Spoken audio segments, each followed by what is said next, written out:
When I was a kid, I talk like that. And some of you smile. जैसे जब मैं छोटी थी तब मैं स्टैमर करती थी। Oh really? हाँ, so I used to stammer a lot. At least बोल तो रही हूँ ना, मेरी बात में तो दम है। तो मैं यही बोलना चाहूँगी, जिनको स्टैमरिंग होती है कभी हार मत मानना, अपने आप को कभी कमज़ोर मत समझना।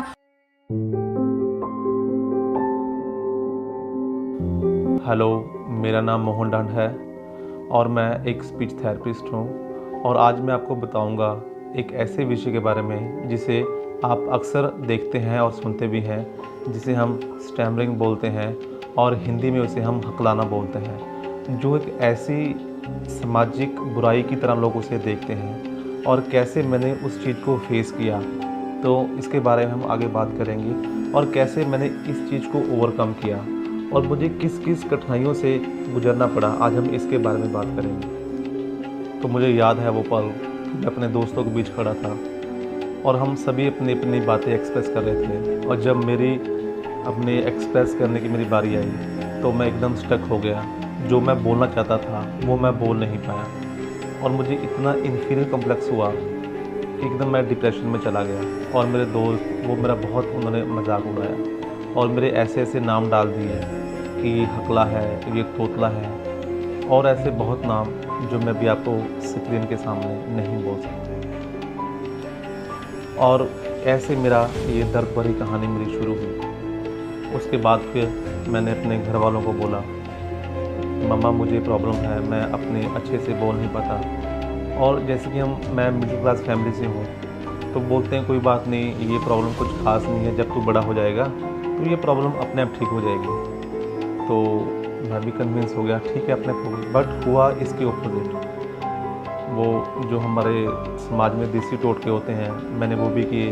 मेरी फैमिली में मुझे बोला कि आप ऐसे करो, अपनी नानी माँ से बादाम मंगवा के खा लो, तुम ठीक हो जाओगे, तुम ये टोटका कर लो, ठीक हो जाओगे। मैंने सब कुछ ट्राई किया, बहुत कुछ किया, पर मुझे कुछ भी प्राप्त नहीं हुआ। और मैं एकदम निराश हो गया और एकदम अकेला अपने आप में गुमसुम रहने लगा। और मुझे लगा कि शायद मेरी ज़िंदगी अभी ऐसे ही गुमनामी में चली जाएगी। मेरे साथ ये अक्सर होता था कि जब कभी भी मैं रास्ते में जाता था, तो रास्ते के ऊपर जब भी मुझसे कोई पूछता, भैया ये रास्ता किधर जाता है?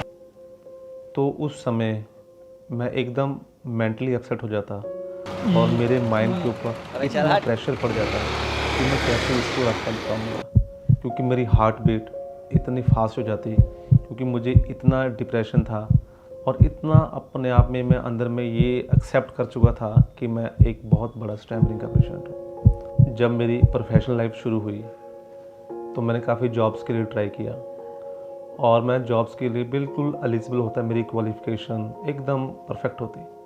और जब मेरी इंटरव्यू होती, तो वहाँ पे जाकर मुझे बहुत परेशानी होती, क्योंकि सेम प्रॉब्लम स्टैमरिंग की मुझे फिर फेस करनी पड़ती। मैं वहाँ पर इतना टैलेंटेड होने के बावजूद भी सिलेक्ट नहीं हो पाता था, क्योंकि मुझे स्टैमरिंग होने की वजह से मैं स्टक हो जाता। मैं जब भी कभी परचेज़ करने के लिए जाता था मार्केट में, तो मुझे पता था कि मेरा क्या हाल होता था। जब भी ये थॉट मेरे माइंड में आता था कि मुझे मार्केट में जाना है, बस तभी से मेरे माइंड में स्टैमरिंग शुरू हो जाती थी। और इतनी स्टैमरिंग होती थी, मैं अपनी बात को एक्सप्रेस करने में बहुत टाइम ले जाता था और मार्केट वाले इतना हंसते थे मेरे ऊपर, तो मैं बहुत डिप्रेशन का शिकार हो गया था। उसके बाद मुझे याद है वो पल, मेरी ज़िंदगी में एक लड़की आई जिसे मैं बहुत प्यार करता था और वो भी मुझे चाहती थी, और उसको मेरी ये इस प्रॉब्लम के बारे में कुछ नहीं पता था। और अंदर से मैं भी डर रहा था और ईश्वर से प्रार्थना भी कर रहा था कि ईश्वर मेरी मदद करना कि मुझे ये प्रॉब्लम ना हो। और जब मैं उसे प्रपोज़ करने लगा, तो वही बात हुई जिसका मुझे बहुत डर था। वहाँ पर भी मेरा एकदम ब्रेक लग गई और मैं अपने आप को एक्सप्रेस नहीं कर पाया, जिसकी वजह से उसने मेरा मजाक तो बनाया ही और वो मुझे हमेशा के लिए छोड़ के चले गए। एक टाइम मेरी ज़िंदगी में भी ऐसा भी आया कि जब मैं इतना ज़्यादा फ्रस्ट्रेट हो चुका था अपने आप से, मुझे ये लगने लगे था कि मैं इस ज़िंदगी में बहुत बड़ा बोझ हूँ, क्योंकि जब मैं इतना टैलेंटेड होने के बावजूद भी अपने आप को एक्सप्रेस नहीं कर पाता तो मेरा जीने का क्या फ़ायदा। सभी जगह में अगर मैं घर से बाहर जाता था, मेरे फ्रेंड्स में मेरा मजाक बनता था, जॉब के लिए जाता था तब मेरा मजाक बनता था, कहीं पर भी मैं जाता था तो हर समय मैं एक मजाक का एक पात्र बन के रह गया। इतना डिप्रेस हो चुका था तो मैंने सुसाइड करने के लिए सोचा कि मैं अब हमेशा के लिए इस ज़िंदगी को अलविदा कह दूँगा और एकदम अंदर से शांत हो जाऊँगा ताकि मुझे ये समस्या कभी भी ना हो। बट ईश्वर की कृपा हुई, जब मैं सुसाइड करने के लिए गया तब एकदम मेरे माइंड में थॉट आया, मैंने किसी की पॉजिटिव बातें कुछ सुनी हुई थी कि ज़िंदगी में कभी भी हार मत मानो, ज़िंदगी सभी को एक ना एक मौका देती है तो तुम्हें भी देगी, तुम अच्छे से अपने डेडिकेशन के साथ करो। तो मुझे अंदर से आवाज़ आई। मैंने स्पीच थेरेपी के लिए भी बहुत ट्राई किया और मुझे याद है एक बार मैं एक स्पीच थेरेपिस्ट के पास गया और उसने मुझे बोला कि 20,000 आपको पे करने पड़ेंगे और मैं एकदम शॉक हो गया कि मैं 20,000 कैसे पे करूँगा, मेरी फैमिली कैसे अलाउ करेगी, मैं एक मिडिल क्लास फैमिली से बिलोंग करता हूँ तो मैं कैसे पे कर पाऊँगा। फिर मैंने अपनी सर्च शुरू की, मैंने इसकी बुक्स सर्च की, फिर मुझे सबसे जो बड़ी मोटिवेशन थी वो मिली ऋतिक रोशन के बारे में। जब मुझे पता चला कि ऋतिक रोशन जो इतने बड़े सेलिब्रिटी हैं कि वो भी किस समय में स्टैमरिंग के पेशेंट थे, तो फिर मैंने उनकी काफ़ी बायोग्राफी पढ़ी, कुछ बुक्स पढ़ी और फिर मैंने अपनी प्रैक्टिस शुरू की और प्रैक्टिस करता गया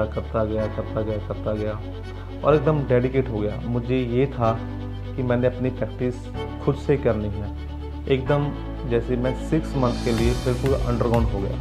मुझे ये था कि मुझे ये प्रैक्टिस करके मैं बहुत जल्दी अपनी स्टैमरिंग को ओवरकम कर लूँगा और हुआ भी ऐसे।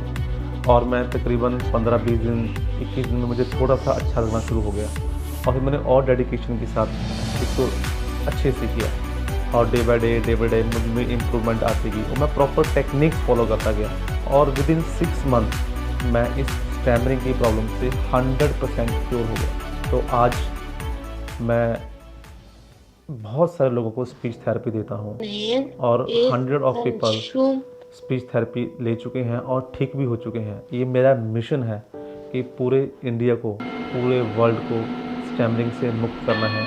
ये एक ऐसी बीमारी है जिससे जो इंसान इसे सफ़र करता है उसको ही पता होता है कि वो किस चीज़ से फेस कर रहा है।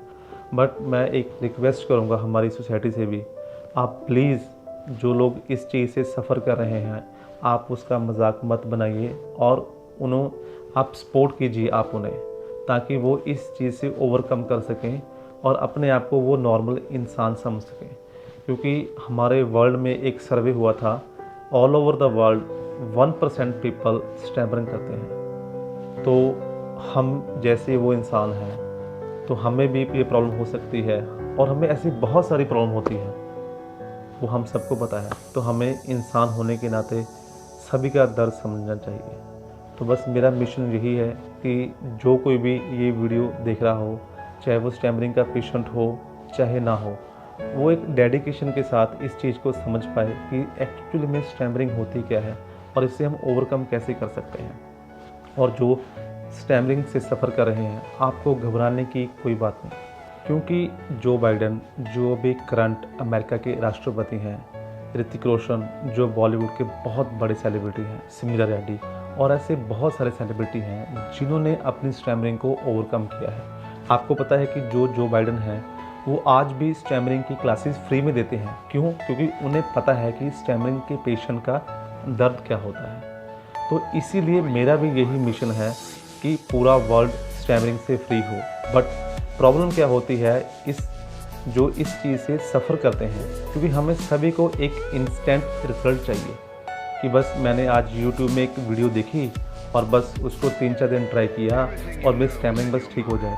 बट ऐसा नहीं होता। अगर आपको स्टैमरिंग की प्रॉब्लम है तो भाई एक बात अपने माइंड में रखिए कि कम से कम आपको 3 से 6 महीने प्रॉपर ठीक होने में लगते हैं, वो भी तब अगर आपकी डेडिकेशन 100% है, आप एकदम पागल हो चुके हैं स्टैमरिंग को ठीक करने के लिए, तब हमारी स्टैमरिंग की प्रॉब्लम ठीक होती है।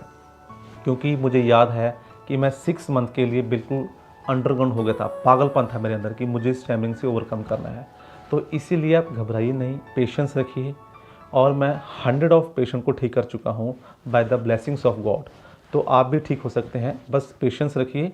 अगर आपको दिक्कत है तो आप हमारे साथ कंसल्ट कर सकते हैं, बट घबराइए नहीं, पेशेंस रखिए और एकदम जो भी प्रैक्टिस आप कर रहे हैं उसे अच्छे से करिए। और स्टैमरिंग 100% क्योरेबल है। ऐसा नहीं है कि आपकी स्टैमरिंग कभी भी ओवरकम नहीं हो सकती, 102% ओवरकम हो सकती है। जितने बड़े सेलिब्रिटीज़ ने की है, मैंने खुद की है, तो आप भी तो आम इंसान हैं, आप हमसे कुछ अलग तो नहीं। बस कमी क्या है? डेडिकेशन की, हार्डवर्क की। जब मैं अपनी स्टैमरिंग को बिल्कुल ओवरकम कर चुका था और मुझे ये था कि मैं और ऐसी हीलिंग मोडेलिटीज़ में जाऊँ जिसे मैं सीख कर और भी इस फील्ड को अच्छे से ग्रो कर सकता हूँ। और फिर by chance, by the blessings of God, मैंने रेकी हीलिंग एनर्जी में आया और मैंने सीखी और मेरे में बहुत चेंजेस आए, मेरे बहुत ब्लॉकेजेस थे वो दूर हुए और मेरा इंटरेस्ट बढ़ा। और फिर मैंने इसमें मास्टरशिप की डिग्री की। और रेकी हीलिंग एक ऐसी एनर्जी है जिसका आप कुछ भी हील कर सकते हैं। ये ब्रह्मांड की ऐसी ऊर्जा है, इसको आप अपने, जैसे कि मेरे बॉडी में 7 चक्रास होते हैं, हमारा आभा मंडल होता है, हम उसको हीलिंग दे सकते हैं। और कोई भी अपनी इशू है, हम इसके साथ इसे हीलिंग देके ठीक कर सकते हैं। और इसके साथ फिर मैंने साउंड हीलिंग भी सीखी और साउंड हीलिंग सीखने के बाद और भी मैं ग्रो करता गया और मुझे और भी अच्छा लगा। और फिर साउंड हीलिंग को मैंने स्टैमरिंग के पेशेंट के ऊपर भी ट्राई किया, तो मुझे और भी अच्छे रिजल्ट मिले। और वैसे भी जनरली साउंड हीलिंग बहुत अच्छी है, क्योंकि साउंड, आपको वैसे पता है कि जब हम कोई अच्छा सा सॉन्ग जो हमें पसंद है, जब वो सुनते हैं तो हमें अच्छा लगता है। तो साउंड हीलिंग, जिसकी जो वाइब्रेशन जब हमारे 7 चक्रास में जाती हैं, हमारे आभा मंडल जिसे हम ऑरा बोलते हैं उसमें जाती हैं, तो हमारी इंस्टेंट हीलिंग होती है। और हमारे ब्लॉकेजेस जो हमारे सबकॉन्शियस माइंड में होते हैं, काफ़ी सालों से होते हैं, वो बहुत इंस्टेंटली रिलीज़ हो जाते हैं, जिसके साथ स्टैमरिंग को ओवरकम करने में भी काफ़ी हेल्प मिलती है। तो साउंड हीलिंग बहुत अच्छी साइंस है।